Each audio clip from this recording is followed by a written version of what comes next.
வணக்கம் குரு நண்பர்களே. ஸோ உங்களையெல்லாம் ரொம்ப நாள் கழித்து நான் பார்க்குறேன். இந்த வீடியோவில் நம்ம என்ன பார்க்க போகிறோம்னா, நம்ம புதுசாக ஒரு சீரீஸ் ஸ்டார்ட் பண்ணியிருக்கோம். அது என்னென்னா, த டைரிஸ் ஆஃப் அன்டோல்ட் ஸ்டோரின்னு ஒரு சீரீஸ் நம்ம இன்னிலேருந்து ஸ்டார்ட் பண்ணியிருக்கோம். எப்படின்னா, இதில் வந்து நம்ம தமிழ் நாகரிகத்தில் மறைஞ்சிக்கிட்டு இருக்க அழிய போகிற விஷயத்தெல்லாம் பற்றி இந்த அன்டோல்டு டைரிஸ் ஆஃப் அன்டோல்டு ஸ்டோரிஸில் பார்க்க போகிறோம்.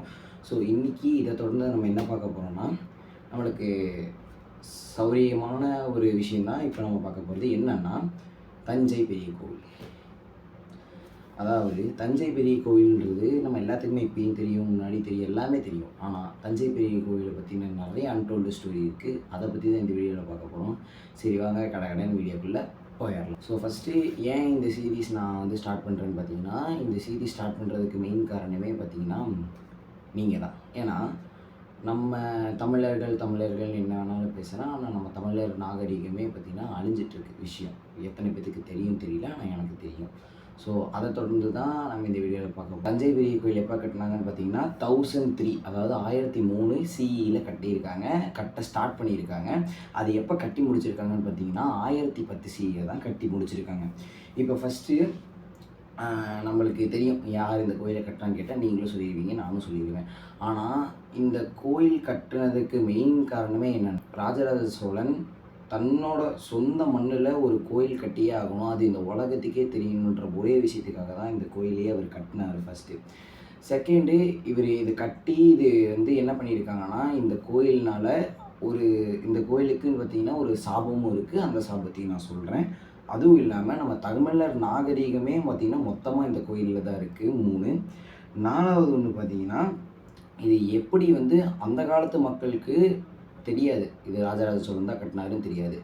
அதை தெரியப்படுத்துறதுக்கு என்ன பண்ணாங்கன்றது 4வதாக பார்க்க போகிறோம். 5வதாக பார்த்திங்கன்னா வந்து ஹிஸ்ட்ரி ஸ்பீக்ஸ். இந்த வரலாறு எப்படி அதை பற்றி பேசுது, கடைசியாக அதோடு முடிக்க போகிறோம். ஸோ இப்போதைக்கு இது தேவையில்லை. ஸோ இப்போது இந்த சீரீஸில் நீங்கள் என் கூட சேர்ந்து பயணம் பண்ணணுன்னா மறக்காமல் நம்ம சேனலை சப்ஸ்கிரைப் பண்ணி வச்சுக்கோங்க. ஒரு லைக், ஒரு ஷேர், அவ்வளோதான், வேறு எதுவுமே வேணாம்.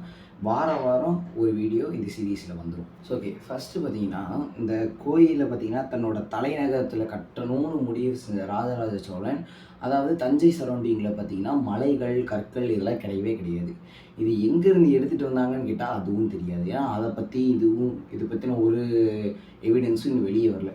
எனக்கு தெரிஞ்சபடி ஒரு பெரிய மலையவே குடஞ்சி அங்கேருந்து தான் இதை எடுத்துகிட்டு வந்திருப்பாங்க. ஒன்று இல்லை அப்படின்னு பார்த்தீங்கன்னா, தன்னோட சுற்று வட்டாரத்தில் இருக்க குறுநில மன்னர்கள் கிட்ட கேட்டு எடுத்துகிட்டு வந்திருப்பாங்க. 2. இல்லைனா இவரே எங்கேயாவது போய் ஒரு இடத்துல இருந்து கற்களில் வந்து யானைகளை வச்சு எடுத்துகிட்டு வந்திருக்கலாம். 3. ஸோ இதை பற்றி இப்போ நான் வந்து என்ன சொல்கிறேன்னு பார்த்தீங்கன்னா, இந்த கோயில் பார்த்திங்கன்னா கட்டுனதே வந்து ரொம்ப பெரிய விஷயம். ஏன்னா அந்த காலத்துலேயே இது 246 அடி உயரத்தில் ஒரு கோயில் கட்டுன்றது ரொம்ப பெரிய விஷயம். இது வந்து நடக்காத காரியன்ற கூட. அதுவும் இல்லாமல் மேலே இருக்கிற அந்த ஒரு உருண்டை பார்த்திங்கன்னா 80 டன். அது எப்படி மேலே கொண்டு போய் வச்சாங்கன்றது ஒரு ரகசியம். இத்தனை ரகசியம் இருக்கிற மத்தியில் இந்த கோயிலை இவர் சக்ஸஸ்ஃபுல்லாக ராஜராஜ சோழன் கட்டி முடிக்கிறாரு.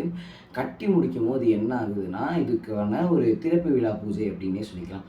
அதை ஸ்டார்ட் பண்ணும்போது அவரோட குரு, அதாவது ராஜராஜ சோழனோட குரு என்ன சொல்கிறாருன்னா, இதை சான்ஸ்கிரிட்டில் தான் பண்ணணும், இது சான்ஸ்கிரிட்டில் தான் பண்ணி ஆகணும் அப்படின்னு சொல்கிறாரு. ஆனால் அதையும் மீறி ராஜராஜ சோழன் இந்த பூஜை தமிழில் தான் நடக்கணும், இல்லைனா இதுக்கான அடையாளமே இருக்காது அப்படின்னு சொல்லி வந்து ராஜராஜ சோழன் முடிவு பண்ணிடுறாரு.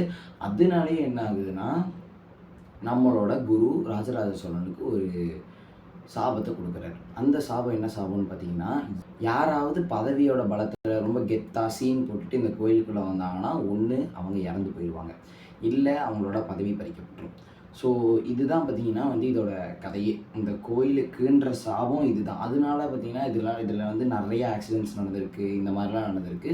ஆனால் மெயினாக இப்போ என்ன பேசணும்னா, இந்த கோயிலை இப்போ கேட்டால் இந்த கோயிலை கட்டினது யாருன்னு எல்லாருமே சொல்லிடுவாங்க. ஏன் இன்க்ளூடிங் நான் சொல்லுவேன், நீங்கள் சொல்லிடுவீங்க, சின்ன குழந்தை கூட சொல்லிடுவோம்.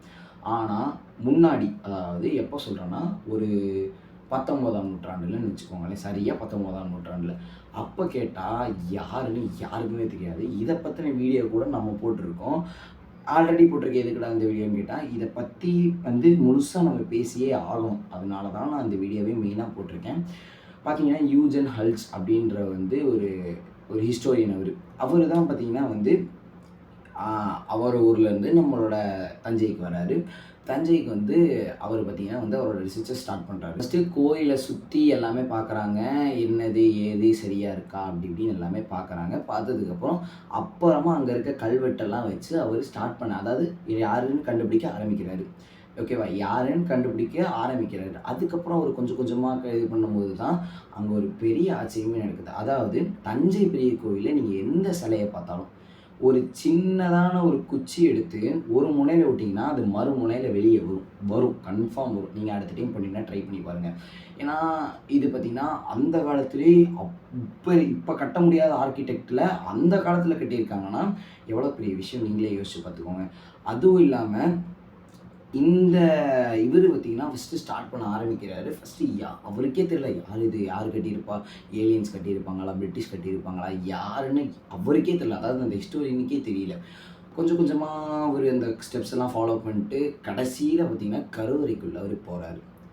கருவறைக்குள்ளே போகும்போது தான் வந்து அவருக்கே தெரியுது கருவறையில் தன்னோட சிவனுக்கு பின்னாடி ஒரு இடத்துல தான் வந்து இது ராஜராஜ சோழனால் கட்டப்பட்டிருக்குன்னு சொல்லி தெரியுது.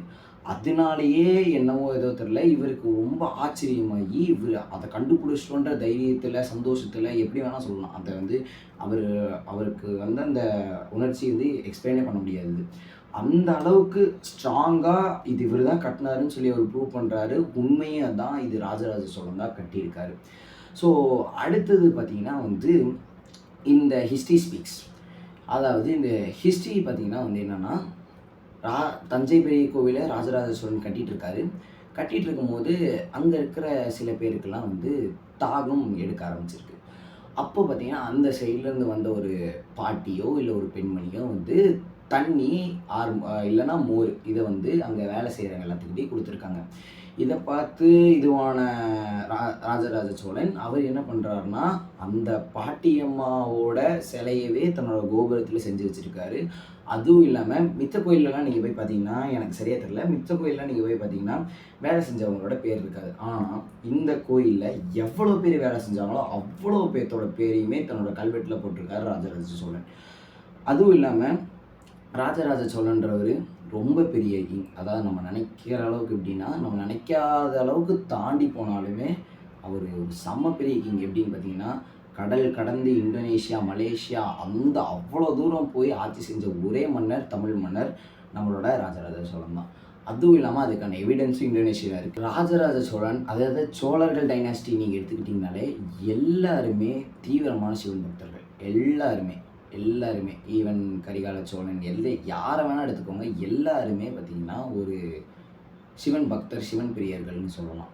அதுவும் இல்லாமல் இந்த விஷயம் வெளியே வருது. அதாவது நம்ம யூஜன் ஹல்ஸ் பார்த்திங்கன்னா வந்து இதுதான் சொல்கிறாருன்னு வெளியே வந்தனையும் ஃபஸ்ட்டு எல்லாமே ஓகேவாக தான் இருக்குது. அப்புறம் தான் இதோட இம்பார்ட்டன்ஸ் புரிஞ்சு இதுக்கு நிறைய ஸ்டெப்ஸ் எல்லாம் எடுத்து நிறைய விஷயம் பண்ண ஆரம்பிச்சிருக்காங்க. அதாவது பிரிட்டிஷ் காலத்தில் பார்த்திங்கன்னா பிரிட்டிஷ் வந்து எல்லா கோயிலுக்கும் போய் அங்கே இருக்க கஜானா எல்லாத்தையுமே எடுத்துகிட்டு வந்துடுவாங்க. எல்லாத்தையுமே ஒன்று விடாமல் எல்லாத்தையுமே எடுத்துகிட்டு வந்துடுவாங்க.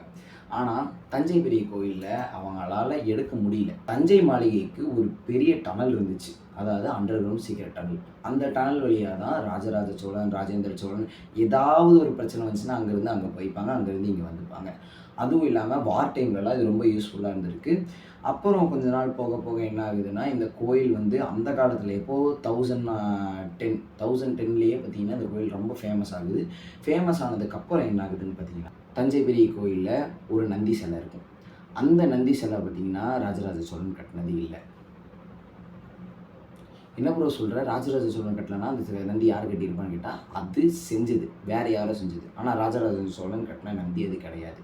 அவர் கட்டின நந்தி இன்னொரு கோயிலில் இருக்குது. தஞ்சை பெரிய கோயில் பார்த்திங்கன்னா அதோட கட்டுமான பணின்றது ரொம்ப கஷ்டமானது.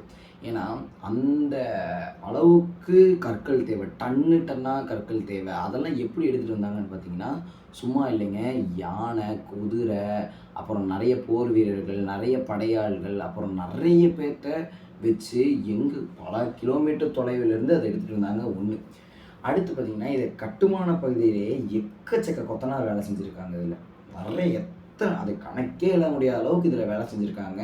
தன்னோட ஊர் மக்கள் தன்னோட ராஜாவுக்காக இந்த கோயிலை கட்டி கொடுக்கறதுக்கு ரெடியாக இருந்தாங்க. இதுக்கான ஏற்பட்ட செலவுகள் அப்படின்னு பார்த்தீங்கன்னா கிட்டத்தட்ட தோராயமாக ஒரு பல லட்சங்கள் இல்லை பல கோடிகள் ஆயிருக்கும் அந்த காலத்தில் கட்டுறதுக்கு. ஏன்னா அந்த காலத்தில் அவ்வளோ ஃபெசிலிட்டிஸ் இல்லாதனால. அதுக்கப்புறம் ஸோ இப்போ நம்ம எண்டுக்கு வந்துட்டோம். இந்த கோயில் பார்த்திங்கன்னா வந்து நம்ம தமிழர் நாகரிகத்தில் ஒரு இம்பார்ட்டண்ட்டான கோயில். இந்த கோயில் இல்லைன்னா தமிழர் நாகரிகமே கிடையாது. இந்த தமிழர் நாகரிகமே கிடையாது அப்படின்னு நான் ஏன் இப்போ அடித்து சொல்கிறேன்னா, ஏன்னா இப்போது நீங்கள் கரண்ட் எடுத்துக்கிட்டிங்கன்னா நிறைய கோயில்கள் அழிஞ்சிட்ருக்கு, அழிய போகிற நிலைமையில் இருக்குது, சிலதை அழிச்சிட்டாங்க. இந்த மாதிரி நிறைய விஷயம் நடந்துகிட்ருக்கு. இந்த ஒரே விஷயத்துக்காக தான் நான் த டைரிஸ் ஆஃப் அன்டோல்டு ஸ்டோரின்ற சீரீஸே ஆரம்பிச்சிருக்கேன். இந்த கோயில்கள், நம்மளோட தமிழர் நாகரிகம், நம்மளோட இதெல்லாம் எவ்வளோ இம்பார்ட்டண்ட் உங்களுக்கு விளக்குறதுக்காக தான் நான் இந்த சீரீஸே ஸ்டார்ட் பண்ணியிருக்கேன். ஸோ அதனாலேயே என்னை சப்போர்ட் பண்ணி என்னை சப்ஸ்கிரைப் பண்ணிக்கோங்க நம்ம சேனலுக்கு. அப்போ தான் நம்ம இதிலேருந்து நிறையா போட்டு நம்மளோட தமிழர் நாகரிகத்தை நம்மளால் மீட்டெடுக்க முடியும். இது எத்தனை பேர் ஸ்டார்ட் பண்ணியிருக்காங்கன்னு தெரியல, பட் நான் ஸ்டார்ட் பண்ணுறேன். ஏன்னா இப்போது வந்து உங்கள் வீட்டுக்கிட்ட இருக்க சின்ன கோயிலில் ஆரம்பித்து அடுத்து தஞ்சை பெரிய கோயில் கூட போகலாம், சொல்ல முடியாது, அழியலாம். அதனால தான் நான் சொல்கிறேன், இதை நான் ஸ்டார்ட் பண்ணியிருக்கேன். எல்லாருமே நம்ம கூடயே இருங்க, நம்ம தமிழர் நாகரிகத்தை ஒட்டுக்காக காப்பாற்றுவோம். சோழர்கள் என்ன தான் மறைந்தாலோ அவங்க நினைவுகள் நம்ம கூடயே தான் இருக்கும். அவங்க எப்பயுமே நம்ம கூட தான் இருப்பாங்க. அதையாவது நம்ம காப்பாற்றலாம். நன்றி, வணக்கம், க்ரூஸ். ஸோ இந்த வீடியோ உங்களுக்கு பிடிச்சிருந்துச்சுன்னா மறக்காமல் ஒரே ஒரு சப்ஸ்கிரைப் அண்ட் ஃபாலோ பண்ணிக்கோங்க. நம்மளுக்கு இந்த விஷயத்துக்காக தான் நான் மெயினாக இறங்கினேன். அதனால தான் என்கிட்ட நிறைய பேர் கேட்டாங்க, ஏன்டா சுஜன் நீங்கள் வந்து நார்மலாக என்டர்டெயின்மெண்ட் வீடியோஸ் போடாமல் கடவுள், கோவில், தமிழர் நாகரிகம் பற்றி பேசணும்னா இது அழிஞ்சிக்கிட்டு இருக்கு. நம்ம இதை காப்பாற்றணும். எனக்கு தெரியும், தெரியலனாலும் பரவாயில்ல, நம்ம சேனலில் பழைய வீடியோஸ்லாம் நிறைய இருக்குது, அதெல்லாம் பார்த்து எனக்கு தெரிஞ்சுக்கோங்க. நான் Sujan and signing off from cruise, Sujan EXP. Bye.